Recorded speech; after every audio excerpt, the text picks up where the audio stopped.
What's up? Hi, how are you? Oh, Tarzan! What? Is this our special guest for the evening? No, yeah, but he's gonna run away because he gets annoyed when he's on camera. Oh He's not no. camera ready. Oh my gosh, he looks camera ready. Look at the fluff, look at the glow. Also, hi Shawn. It's so nice to meet you. I'm Deepa. Hi, how are you? I'm good. How are you doing? How's Tarzan doing? He's doing good. He yesterday he threw up on my arm because he got car sick. Oh no. Was that a hard thing to clean up or was it just like a wipe and good to go? It was pretty gnarly to clean up, to be honest. Oh God. But it's like having a baby. So Hey, he's cute. That's all that matters. And he looks like he's cuddly and lovable. So yeah, hi Tarzan. hi, Tarzan. Tarzan. So cute. All right, Shawn, I just want to share my excitement about this album with you. Like, this album slapped, dude. Like, musically, lyrically, emotionally. I was listening to this album and I cried. I wanted to dance. I wanted to do all of the things. So, how do you feel now that it's out there for everyone to hear and experience? Because to me, it really was an experience. I feel amazing. I feel so good. It's like birthing a baby into the world, and I've had it for. I've been pregnant with this album baby for like 5 months or 4 months now, and yeah, I feel amazing. I feel so proud of the work and um, the songs in it. There's a couple in particular. Like there's a song called "Song for No One," and there's a song called "I Can't Imagine." And "Monster," I was really excited for people to hear. But yeah, I love this album. It's my favorite album sonically that I've ever made for sure. When I listened to it, the first thing that I thought of was like growth in terms of you as a person growing and musically. So obviously your fans could not wait for this album to come out. So what are you most excited for fans to listen to and take away thematically from this album? And do you think that you've opened up a completely different side of Shawn that maybe they've never seen before? I don't know. I imagine so. I think the interesting thing about making and releasing music is that no matter how relevant, I mean, I'm always with myself, so I always know who I am. But Mhm. musically, the last thing people heard from me was "If I Can't Have You," which I wrote over a year ago, year and a half ago. So I'm a completely different person. So I always forget how much I've grown from song to song. So I imagine people are going to be like, "Oh, maybe he went a little further with things that than they were thinking." But yeah, I think thematically, I just wanted people to feel a sense of reflection of the last year and a half, and celebration because this music to me was so inspired by Frankie Valli in the '60s and the Beatles and the Beach Boys, and Yes. I just wanted it to feel like that type of celebration. No, I definitely felt that vibe throughout the entire album. And I know when it comes to making an album, there's like so much pressure, there's so much work that goes into it. And every album's different in terms of the creation process because you might be in a different headspace. So when it came to this album, what was the biggest challenge that you had to face? The biggest challenge I had to face, which happened immediately, which was I need to like drop expectations and stresses of if people are going to like this or not. And Hmm. I had to free myself from the fear of judgment. And I think once I kind of got over that and I started making music just because I like to make music, I started creating music that I really loved. And I started creating music that felt like it was tapping into another side of me that I haven't kind of found before. And it was the biggest kind of blessing during the process for me. That's something really important that you mentioned is kind of releasing yourself of that pressure. That was actually literally the next question that I had written, so you answered that. But I want to get into like, how did you get to that point? Because that's a really tough thing to do. Just like let go of people's opinions and be like, hey, I'm just doing this for me at this point. Well, I don't think it just happened. Like I definitely don't I certainly don't think I've just done that. Like I think it's a Hmm. constant reminding every day. Like you I mean, for me, there was a moment in January when I went to write an album and I was riddled in anxiety and stress because I wanted people to like it so bad that I felt like I couldn't write a single song. And that was a sign that I needed to reevaluate why I make music. And I make music because I love to make music, not necessarily because it has to be the most popular music in the world. And I can say that out loud, but to believe that is another thing. And to believe that is a real practice. And I really think that when it comes to art, it's completely depends on who's listening. Hmm. And when I kind of just let that be, I freed myself to make music that I love, and it was already a success at that point. Moving past that, everything is just cherry on top. Do you think because you have released that aspect of it, you enjoyed making this album Oh my more in God, comparison to your other ones? times 1 million. And I think Yeah. it's a lesson for me moving forward that like there is no reason I need that anyone should ever put that much pressure on themselves to make every single person in the world like what you've done. Hmm. It's unrealistic and it's unfair, and no one should feel that pressure. And the truth is we make music to make ourselves happy, and if we make one extra person happy, we've already done the job. So yeah, it's been an amazing process in a really weird time, in a really crazy time, in a hard time for people, but it's been a blessing and a silver lining for me. I want to get into some of the songs on the album. First of all, I want to talk about Always Been You.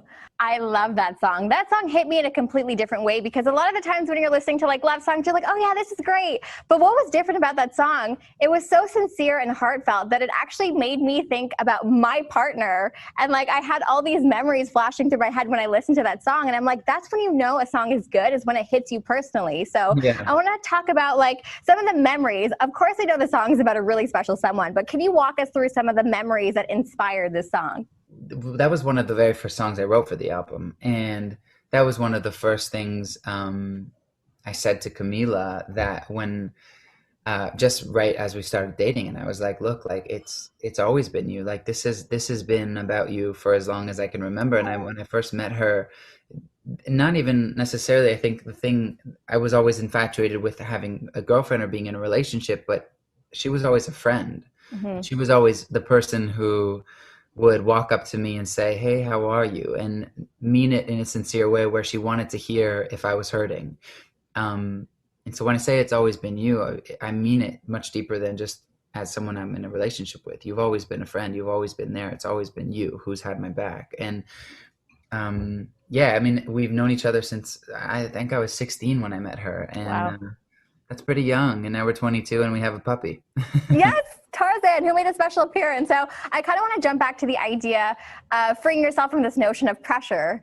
Do you think that love also played a part in that? Like you being in this relationship, just letting go and being like, at the end of the day, I have my partner and I know that we're on the same page with each other and we love each other. So I can just kind of like, let go a little bit. Absolutely. I mean, love is like a crazy, I'm not going to underestimate the power of it and the force field that it puts around you. It makes you Hmm. feel limitless. And it's like exactly what you said. If everything stops today, I still got you and it's going to be good, and that's true. That's power and that's strength and that's confidence. That's so sweet. You guys are on the top of my list of like couples that I ship. So happy that like she inspired that song. It was such an amazing song. Now, another song that I loved is Monster. When this collaboration was released, I'm like, dreams come true. I've always wanted to see you and Justin work together. So it was surreal for me and a lot of fans, but I imagine that it was also surreal for you because you said multiple times that you've looked up to Justin Bieber since you were like 9 years old. So Completely. when you were taking this song to him, were you nervous at all? Like when you first pitched it to him, were you nervous that like, he wouldn't be on the same page with you, but how he was feeling? And were you nervous that he wouldn't want to be part of the project in general? I don't think I really pitched it to him, though. That's the thing. I think it was more about reaching out as a friend, just to be Mm. a friend. And we were just having these amazingly deep conversations for a couple hours. And at some point, I was like, there's a song I wrote that talks about what we just talked about. And I sent it to him, and there was no pressure. It didn't matter. The song wasn't even on the album at that point. And he loved it and resonated. And then he did it. And I think that's when a really magical collaboration happens, is when the pressure is off. Was there anything in specific that you took away from working with Justin that you can apply to your music or even your personal life? He has this incredible ability to just remind himself and everyone around him how blessed and how lucky we are. And I think for me as an artist and a celebrity, I sometimes feel like the world revolves around me, Hmm. and it's silly. And he it's important to just like bring myself back to down to earth and humble myself and be like, hey, like, you get to make songs for a living. You're just playing and you're making art. Like, you are so lucky, and you are so, like, this is a dream life. And when I'm around him, I really remember that. And yeah, it sticks with me. I think about that a lot. Being an artist at your level, that's incredibly hard to do. And I loved In Wonder. That was such an amazing look into this whole other side of your life that people don't necessarily see all the time. And it's obviously emotionally draining to be an artist like yourself. So you're experiencing these like extremely high highs of performing for thousands of people, having them sing your songs to you, and then extreme lows at the same time, like anxiety and loneliness. So how do you kind of stay in the middle? How do you stay grounded between those two levels so you're not like getting too ahead of yourself and you don't feel down about yourself either? My puppy's crying. Why are you Oh no, crying? Tarzan, am I talking too much? Oh, Tarzan.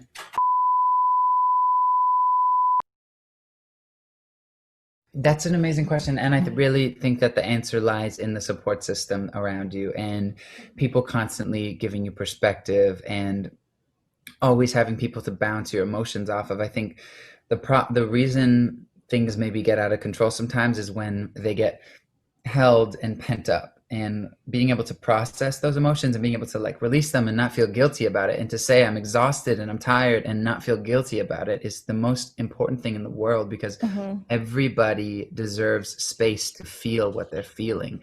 Just because the feelings maybe in some ways of looking at it are maybe not fair and compared to other people's lives not fair does not mean that they're invalid. And deciding that your feelings are invalid is basically going against yourself and saying, look, I don't want to listen to you. And that's hurtful. So being able to have a team that is like, look, man, like I know you're privileged, but like you're still allowed to vent, you're still allowed to be tired. Like, come on, you're human. And that has helped me so much to stay grounded. There's always a pressure on yourself too, because you know you want to keep giving back to your fans. And I noticed that in the film itself was like, your fans are coming to see you. And I could see that at that moment in Brazil when you weren't able to perform, it was just like, that's tough to deal with. But I'm sure at the end of the day, putting you first is really important as well, and taking care of your mental well-being and your health and all that. So, and your fans obviously do understand that. So before you get on stage, before you hit that stage and sing in front of thousands and thousands of people, what's going through your head at that moment? And are you more focused on like, you know, having fun or putting on a better performance for your fans? That's a great question. And you know, the I'm gonna be the best right now has gotten me far and done a lot of great shows for me. But I just love what I do, and this is gonna be fun, and nobody came here to judge. This isn't The Voice. It's taken me farther, and it's made me enjoy my job so much more. And that I always have a beat before I walk up the stairs underneath the stage, and it's always like, hey, before you walk on that stage, remember that you do this because you love it, not because you need to be praised. So it's very important for me. You just got to keep repeating that mantra. Now, my next question for you is goals, ambitions. Like now that your album is released into the world, what's next for you? Do you want to start working on another album? Do you want to go on tour potentially? All of the above. I think I'm not really penciling anything out, because I think the world is in a big place of confusion and question. And for me, I would love to tour this album. I don't know when that's going to happen based off of COVID. And until that moment, I'll be making music no matter what. It's my thing. I love it. Obviously, fans would be like crazy excited if you went on tour. I know I would be too, but yeah, COVID has just messed a lot of things up. But there will be a time where we can get to experience like your music live. And I think you'd also mentioned too, that's when you really fall in love with your music, is when you're live and you can see people's reaction to it as well. So now I'm actually going to switch gears. As you could tell, it's the holidays. We have our Christmas tree. We have you floating in the background. So I wanted to get to some fun Christmas questions. So intense time of this interview. Rapid fire. Okay. So we're going to go through some rapid fire Christmas questions. You got to answer these as quickly as possible. Try not to think too hard, because I mean, some of them are hard, but you know, I'll give you the time that you need. Okay. You ready for this? Yeah, let's go. All right. Will we ever get a Shawn Mendes Christmas album? Yeah, of course. Drop it next year? We'll see, maybe. Have you been naughty or nice this year? I hope so. I hope I've been nice. I hope so too. Stuffing or dressing? Stuffing or dressing? I don't even know how to answer that, but probably stuffing. Okay. I asked the same question. So apparently dressing is stuffing. Like, have you heard that term before? It's the same thing. Oh, never. Here we go. Stuffing. Stuffing it is.